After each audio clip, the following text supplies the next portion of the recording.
Edward, thank you very much. Representative Brian Babin joins us now. He's a member of the House Infrastructure and Transportation Committee. So, Congressman, what do you think the odds are of a bipartisan infrastructure bill?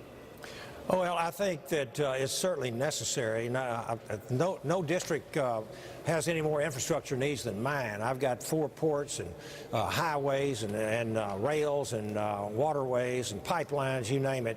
And we want an infrastructure package really badly. So does the president. However, I can't say that I'm super optimistic because the Democrats have proven time and time again this session that they're willing to even shut the government down to get their way. I think if they are willing to check some of their pet projects at the door, like the Green New Deal, rolling back our tax cuts, and things of this sort, I think there's a chance that we'll be able to do that. I'm willing to compromise, and I know the president is too. But let's see if they will put their money where their mouth is. So often, David, they will put an amount of money out there and then try to work a deal up to that amount. And we saw that back during when Joe Biden was leading the charge, on the stimulus package back in 2009, which was a complete boondoggle. It didn't stimulate anything. In fact, it put the economy to sleep or worse. So we don't want to see things like that. Congressman, it's Robert Wolf. How are you?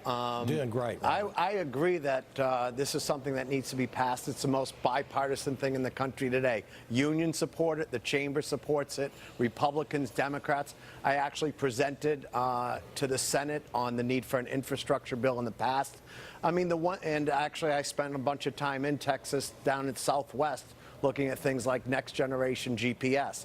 What I would say is, one, I actually think the Democrats absolutely want to pass a deal as well. How will you guys all pay for this? Because what happened to the conservative GOP party of paying for things that you want to do? Because actually the deficit's higher today than it's been in the last decade. No question about that, and a lot of it has to do with rebuilding our military and the Democrats not willing to cut any domestic spending to speak of. So this is something I agree with you 100%. We want a deal. We want infrastructure, and again, I'm willing to. But how will you pay for it? Is the question.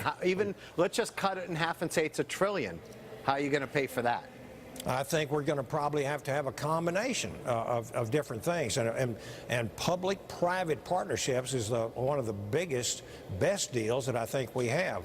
I think county government. I know that I represent Southeast Harris County, Houston, and these are a lot of industries there that are very willing to pay for things themselves in a partnership with the federal and state and local governments. Mm-hmm. So I think you're going to have a combination of things. And again, before we even talk about raising taxes, we have to know what the projects are going to be and put a price tag on it. We can't set an amount out there where we've got $2 trillion. Let's just create projects until we hit $2 trillion.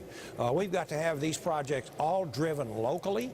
These can't be projects that are driven by the federal government. Right. These are things that the local and state governments and industry want as well. And I think you're going to see these partnerships go forth. It works. We've seen it in the space industry. I also serve as a space subcommittee ranking member.